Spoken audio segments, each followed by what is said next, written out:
ইমাম শাফি রহমাতুল্লাহ আলাইহির এই চিঠিটা যখন ইমাম আহমদ ইবনে হাম্বল রহমাতুল্লাহ আলাইহির নিকট পৌঁছার সঙ্গে সঙ্গে উনি অত্যন্ত তাজমের সাথে মহব্বতের সাথে চিঠিটা গ্রহণ করলেন এবং খুশি হয়ে গেলেন উস্তাদের এই চিঠি পড়ে।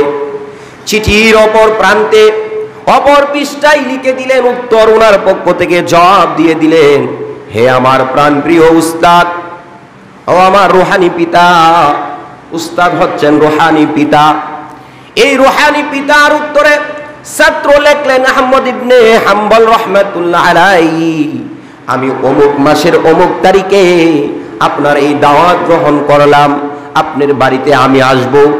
ছাত্রর উত্তর পায়া উস্তাদ ইমাম শাফি রহমাতুল্লাহ আলাইহি খুশিতে বিভোর হয়ে গেলেন। নিয়ম মোতাবেক নির্ধারিত তারিখে উনি বড় বড় রাজা, বড় বড় আমলাদেরকে নিয়া, গণ্যমান্য সম্মানী লোকদেরকে নিয়া ওনার ছাত্রকে ইস্তেকবাল জানানোর জন্য, স্বাগতম জানানোর জন্য রাস্তায় দাঁড়ায় রইলেন। সুবহানাল্লাহ।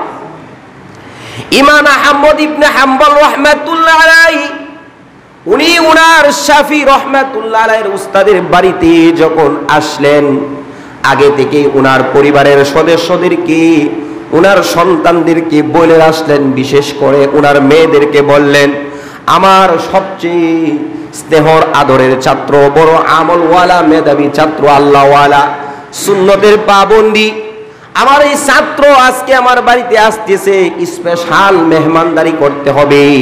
ওনার মেয়েরা ওনার আপ্যায়ন করার জন্য পাগল পারা হয়ে গেলেন যে আমাদের পিতার স্নেহের ছাত্র, আদরের ছাত্র, আমলদার ছাত্রর মেহমানদারি যদি করতে পারি, ওনাকে একটু খেদমত যদি করতে পারি, এর বিনিময়ে হয়তো উনি আমাদের জন্য দোয়া করবেন, আর এই দোয়াটাই আমাদের জন্য পরকালে নাজাতের জরিয়া হয়ে যাবে। সুবহানাল্লাহ। ইমাম আহমদ ইবনে হাম্বল রহমাতুল্লাহ আলাইহি ইমাম শাফিঈ রহমাতুল্লাহ আলাইহির বাড়িতে আসলেন। আসার পরে রাত্রিবেলায় যখন ওনার সামনে কাবার পেশ করা হইল, যখন কাবার সুন্নত তরিকায় কাবার কাইতেছেন, ওনার সামনে যে কাবারটা দেয়া গেল, আনুমানিক এই কাবারটা ৩-৪ জন মানুষ কাইতে পারবে। স্বাভাবিকভাবে আমরা যদি কারো বাড়িতে মেহমান হয়ে যাই, তাহলে একজন মানুষ যা কাইতে পারে তার থেকে বাড়ায়া তার সামনে কাবার পেশ করা হয়, এটাই স্বাভাবিক। এই কারণে ইমাম শাফি রহমাতুল্লাহ আলাইহির ছাত্র আহমদ রহমাতুল্লাহ আলাইহির সামনে কাবার পেশ করা হইল। উনি যখন কাবার কাটছেন, এমন ভাবে কাবার কাটছেন, কাবার কাওয়ার নমুনা দেখে বোঝা যাচ্ছে উনি এমন ভাবে কানা কাইতেছেন, উনি না জানি এক সপ্তাহ ধরে বুগা, এক সপ্তাহের ভিতরে হয়তো কান্না উপবাস, এমন ভাবে কানা কাইতেছেন এবং খাওয়ার দিকে এমন ভাবে মুহতাজ হয়ে গেছেন, মুখাপেক্ষী হয়ে গেছেন, এমন ভাবে কাবার কাটছেন, ৩-৪ জন মানুষের কাবার উনি একাই কে শেষ করে ফেলছেন। আল্লাহু আকবার। আবার উনাকে খাস কামরায় যখন দেওয়া হইল রাত্রিবেলায় আরামের জন্য, রেস্টের জন্য, বিশ্রামের জন্য, ঘুমানোর জন্য, বর্তমানের মতো তখনকার জমানায় এত সুন্দর টয়লেটের ব্যবস্থা ছিল না, এত সুন্দর টেপের পানির ব্যবস্থা ছিল না, লুঠার মধ্যে বদনার মধ্যে পানি দেওয়া হইতো। তো ওযু করার জন্য ওনার খাস কামরার মধ্যে যখন পানি দেওয়া হইল, সকালবেলা যখন উনি মসজিদে চলে গেলেন, মেয়েরা যখন ওই খাস কামরায় প্রবেশ করলেন, কাশ কামরায় প্রবেশ করার পরে দেখলেন যে এটা বড় আশ্চর্যের কথা, মেয়েরা বদনাবর্তী লুঠাবর্তী পানি দিয়েছেন, আর ওই পানির জায়গায় পানি রয়েছে। মেয়েদের ভিতরে কৌতূহল জাগলো, প্রশ্ন জাগলো, বিভিন্ন রকমের প্রশ্ন।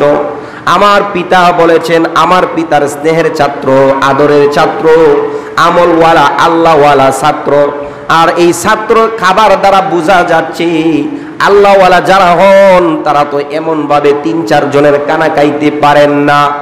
আবার আমরা ওযু করার জন্য রাত্রি বেলায় আল্লাহওয়ালা যেহেতু উনি নিঃসন্দেহে উনি তাহাজ্জুদের নামাজ পড়বেন, এই কারণে ওযুর পানি দেওয়া হয়েছে। উনি রাত্রিবেলায় যাতে ঘুম থেকে ওইটা ওযু করে তাহাজ্জুদের নামাজ পড়তে পারেন। আর যখন সকালবেলা ওনার রুমে গিয়ে দেখলেন পানির জায়গায় পানি রয়েছে, মেয়েরা বুঝতে পারলেন তাহলে ওই আল্লাহ তাআলার বান্দা আমাদের পিতার ছাত্র আহমদ ইবনে হাম্বল উনি হয়তো আজকে রাত্রিতে তাহাজ্জুদ পড়েন নাই। তাহলে যিনি আল্লাহর ওলি হবেন তাহাজ্জুদ ছাড়া কেমনে আল্লাহর ওলি হন, এইটা আমাদের বুঝে আসে না। মেয়েদের মনে মনে এই প্রশ্নটা জাগলো। দ্বিতীয়ত প্রশ্ন জাগলো, এত পরিমাণ খাবার খাইলেন, তাহলে বোঝা গেছে উনি এক পর্যায়ে পেটুক হয়ে গেছেন, রাক্ষস হয়ে গেছেন। এখন এই প্রশ্নগুলা উত্তর জানার জন্য, সমাধান পাওয়ার জন্য ওই মেয়েরা ওনার পিতার নিকট শাফি রহমাতুল্লাহ আলাইহির নিকট বললেন, হে আমাদের সম্মানিত পিতা, আপনার এই ছাত্র সম্পর্কে যেই তারিফ করেছেন, আপনি যেই প্রশংসা করেছেন, এই প্রশংসার সাথে আপনার এই ছাত্র আমলগুলা মিলতেছে না। কি হচ্ছে? রাত্রিবেলায় যে খাবার দিয়েছি ৩-৪ জন মানুষ অনায়াসে যেই খাবার খাইতে পারেন, আর এই খাবারটা একাই উনি খেয়ে ফেলেছেন। আল্লাহওয়ালা মানুষরা এত খাবার খায়, এটা তো হইতে পারে না। উনি পেট ভর্তি করে কানা খাইছেন।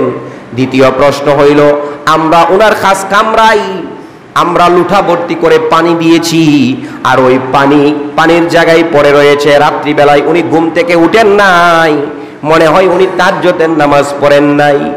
এখন এই শাফি রহমাতুল্লাহ আলাইহি মেয়েদের এই প্রশ্নের উত্তর জানার জন্য ওনার স্নেহর ছাত্র আহমদ ইবনে হাম্বল রহমাতুল্লাহ আলাইহির নিকট বলেন, হে আমার স্নেহের ছাত্র, আদরের ছাত্র, আমি দেখতেছি তোমার ভিতরে অনেক পরিবর্তন হয়ে গেছে। কয়েক বছর আগে তুমি যেই আহমদ ইবনে হাম্বল ছিলা, আজকের এই আহমদ ইবনে হাম্বল কয়েক বছর পরে এমন না পরিবর্তন হয়ে গেছো। কি হয়েছে উস্তাদজি বলেন? সম্মানের সাথে শ্রদ্ধার সাথে জিজ্ঞাসা করেছেন। তখন উনি বলতেছেন, ১ নাম্বার প্রশ্ন, আমার মেয়েদের মনের মধ্যে বড় কৌতূহল জাগলো। তোমার সামনে যেই খাবারটা দেওয়া হয়েছে ৩-৪ জন মানুষের খাবার, আর এই খাবারটা তুমি একাই খেয়ে ফেললা পেট ভর্তি করে। আল্লাহওয়ালা যারা হয় তারা পেট ভর্তি করে কানা খায় না, তারা পেটের 3 ভাগের 1 ভাগ কানা খায়। তাহলে তুমি যেইভাবে কানা খাইলা, এটা তো আল্লাহওয়ালাদের পরিচয় না। দ্বিতীয় নাম্বার প্রশ্ন হইল, আমার মেয়েরা তোমার খাস খামরাই লুটা ভর্তি করে যেই পানি দিয়েছে, রাত্রিবেলায় তাহাজ্জুদের জন্য তুমি ওযু করবা, কিন্তু পানির জায়গায় পানি পড়ে রয়েছে, আজকে রাত্রিতে তুমি তাহাজ্জুদও পড়ো নাই। এই 2টা প্রশ্নের উত্তর জানতে চাই। যখন উস্তাদ ছাত্রের নিকট এই 2টা প্রশ্নের জন্য জানার জন্য প্রশ্ন করলেন, তখন ছাত্রর পক্ষ থেকে কত সুন্দর উত্তর আসতেছে। ইমাম আহমদ ইবনে হাম্বল রাহমাতুল্লাহ আলাইহি শাফিঈ রাহমাতুল্লাহ আলাইহির উত্তর দেওয়ার জন্য বলতেছেন, হে আমার প্রিয় উস্তাদ, আমি যখন আপনার খাবারের দস্তরখানায় খাবার খাচ্ছিলাম বিসমিল্লাহি ওয়া আলা বারাকাতিল্লাহ বলে, আমি তাকায়া দেখলাম এই হালাল খাবার, আপনার এই হালাল খাবারের উপরে আল্লাহ রাব্বুল আলামিন আসমান থেকে বৃষ্টির মতো রহমতের নূর দান করতেছেন। সুবহানাল্লাহ। আমি চিন্তা করলাম, এত হালাল খাবার, আপনার এই হালাল খাবারটা এত পবিত্র খাবার, হালাল খাবার, যেই কারণে এই খাবারের উপরে রহমত নাজিল হচ্ছে, নূর বর্ষণ হচ্ছে। আর এই নূর বর্ষণ আমি এই জন্যই আমি বেশি করে খেয়ে নিলাম। আমি চাইলাম যে খাবারটা যাতে পরিপূর্ণ আমি খেয়ে নেই, আমার পুরা শরীরের ভিতরে জাগতে আপনার এই হালাল খাবারের নূর যাতে সৃষ্টি হয়ে যায়। সুবহানাল্লাহ। প্রয়োজনে আমি এক সপ্তাহ খাবার খাবো না, উপবাস থাকবো। এই হইল 1 নাম্বার প্রশ্নের উত্তর।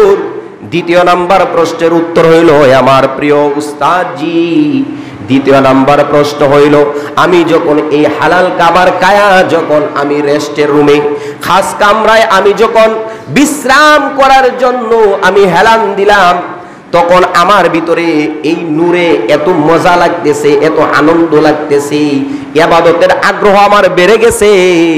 আমি সারা রাত্রি বলা ইবাদত বন্দেগী কইরা কাটায় দিছি। সুবহানাল্লাহ। আমি এই এশারের নামাজের পর থেকে নিয়া এশারের নামাজের সময় যে ওযু করেছিলাম, এই ওযুই আমার ফজরের নামাজের জন্য যথেষ্ট হয়ে গেছে। মাঝখানে কোনো ওযু ভাঙ্গে নাই। হে আমার প্রিয় উস্তাদজি, আপনার এই হালাল খাবার খাওয়ার কারণে আমার ভিতরে এত নূর, আধ্যাত্মিক শক্তি আল্লাহ তাআলা দান করেছেন, যেই কারণে সারা রাত্রিতে আমার ঘুমেরও কোনো প্রয়োজন হয় না। পাশাপাশি আরো একটা কঠিন বিষয়, যেই কঠিন বিষয়টা আমি দীর্ঘ 1 মাস ধরে আমি রিসার্চ করতেছিলাম, একটা মাসআলার উপরে ইস্তেমবাদ করতেছিলাম, একটা মাসআলা নিয়া আল্লাহর নবী সাল্লাল্লাহু আলাইহি সাল্লামের একটা হাদিস নিয়ে চিন্তা ভাবনা করতেছিলাম 1 মাস ধরে, যেটা তার সমাধান আমি পাচ্ছিলাম না। যখন আপনার এই হালাল খাবারটা আমি খাইলাম, হালাল খাবার খাওয়ার পরে আমি ওই হাদিসটা নিয়ে রিসার্চ করতে করতে একটা নয় দুইটা নয়, আমি 100 মাসআলা বের করেছি। সুবহানাল্লাহ।